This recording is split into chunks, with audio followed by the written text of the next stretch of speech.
नमस्कार मैत्रिणींनो, मी विद्यास food and ब्युटीमध्ये तुमचं सगळ्यांचं मनापासून स्वागत करत आहे।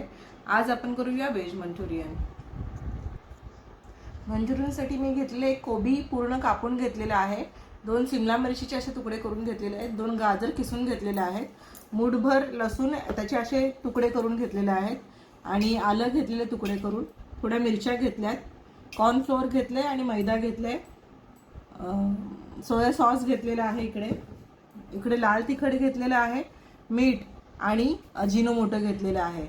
आपण आता ह्या सगळ्या भाज्यांवरती मीठ घालून घेऊया आणि ते मीठ एक 5 मिनिटं असंच ठेवूया, म्हणजे भाज्यांमध्ये जे मॉइश्चर आहे ते अजून रिलीज होईल मिठामुळे, आणि आपण ते मिक्स करून थोडं आधी पाणी काढून घेऊया आणि मग बाकीची वस्तू त्यात मिक्स करूया। अशा प्रकारे ही भाजी पिळून घेऊन ह्यातलं जे व्हेजिटेबल पाणी ते मी काढलंय, ह्याचा आपल्याला उपयोग सूप करताना करायचा आहे। सूप बनवताना आपण हे पाणी वापरू शकतो, त्याच्याने आपले मंचुरियन खूप असे कुरकुरीत होतील। तुम्हाला जर सॉफ्ट मंचुरियन आवडत असेल तर तुम्ही हे पाणी नाही काढलं तरी चालेल। आता आपण ह्या भाज्यांमध्ये लसूण, आलं, मिरच्या कापलेल्या त्या घालून घेऊया। हे अजिनोमोटो घेतलेलं आहे ते मी घालते इकडे। चायनीजची चव येण्यासाठी अजिनोमोटो टाकणं खूप गरजेचं आहे। थोडंसं मीठही टाकून घेते। हे लाल मसाला जो आपण घेतलाय तो घालते। तुम्हाला हवं असलं तुम्ही फूड कलरही वापरू शकता आणि थोडंसं आपण सोया सॉस टाकू, थोडंसं अगदी 1 चमचाभर सोया, इथे 1 चमचा काळा मिरी पूड पण घेतली, ती मी घालते इथे आणि आपण हे छान मिक्स करून घेऊ। एक 5 मिनिट तरी ह्याला आपल्याला असं चांगलं मिक्स करून घ्यावं लागेल आणि मग आपण त्याच्यामध्ये मैदा आणि कॉर्नफ्लोअर टाकणार आहोत। मिक्स करून झालेलं आहे। मी ह्याच्यामध्ये हा जो घेतलेला मैदा आहे त्याच्यापैकी अर्धा मैदा घालतेय आणि अर्धा कॉर्नफ्लोअर घालतेय आणि हे आपण छान मिक्स करून घेऊया। आणि जर गरज वाटली तर आपण अजून थोडंसं कॉर्नफ्लोअर घेऊया। इथे आपलं मिक्सर तयार आहे फ्राय करण्यासाठी आणि तेलही तापलेलं आहे। मी आता थोडंसं गॅस थोडं कमी करते आणि हे गोळे सोडायला सुरुवात करते।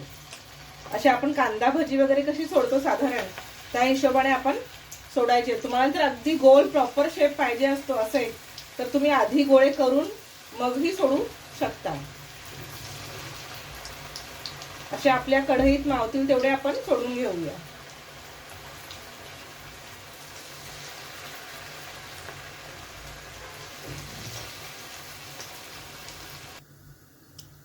हे अशा प्रकारे फ्राय करून झालेले आहेत। आपण दुसरे टाकूया। वेळ होता म्हणून मी इथे छोटे छोटे गोळे असे काढून ठेवले एका बाजूला, तेच बराबर घालते, त्यामुळे एक साइडचेच गोळे आपल्याला मिळतील मंचुरियन खायला।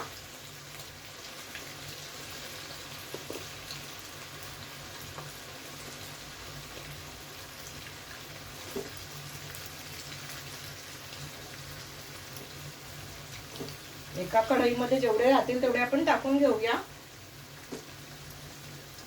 आणि गॅस अगदी स्लो ही नको आणि फार फास्ट पण नकोय, थोडं मीडियम साईज मध्ये ठेवूया आपण। तेल गार झाले तर हे गोळे सुटतात आणि तेलामध्ये विरघळू शकतात आणि छान एका बाजूने फ्राय होऊन देऊया, मग आपण ते उलट करूया।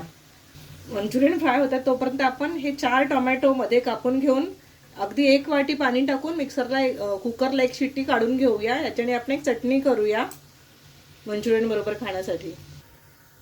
अशा प्रकारे हे मंचुरियन झालेले आहेत। मंचुरियन झालेत, आपण आता आपलं सॉस करून घेऊया। हे टोमॅटो मी बारीक करून घेतलेत, त्याच वेळेस मी त्याच्यामध्ये 1-1.5 चमचा काश्मीरी मसाला आणि साधा मसाला घातला होता। तेल तापलेलं इथे, या तेलात आपण लसूण घालून घेऊया।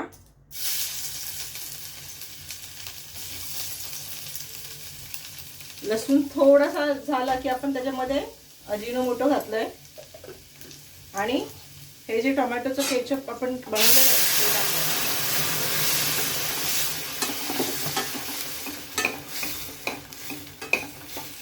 त्याच्यामध्ये मी 1 चमचा कॉर्नफ्लोअर मिक्स केलं या पाण्यामध्ये, तेही ह्याच्यात घालून घेते आणि हे चांगलं आपण थोडंसं हे भांडे मी विसरून ह्यातलं पाणी ह्याच्यात घालेल म्हणजे सॉस आपला चांगला तयार होईल. याच्यामध्ये मी चवीपुरतं मीठ आणि साखर घातलंय. थोडंसं सोया सॉस आपण इथे घालून घेऊया. आपला सॉस आता ऑलमोस्ट डन आहे. आपण सर्व करून घेऊया. हे बघा असा एकजीव झालाय म्हणजे आपला सॉस झालेला आहे. घट्टपणा आला म्हणजे सॉस तयार आहे. हा सॉस आपण मंचुरियन, नूडल्स सगळ्यांबरोबर खाऊ शकतो. आपले व्हेज मंचुरियन आणि सॉस तयार आहे. कशी वाटली रेसिपी नक्की करून बघा. आवडेल तुम्हाला. आवडल्यास लाईक करा, शेअर करा, सबस्क्राईब करा, कमेंट्स करा. चला तर मग या खायला. बाय.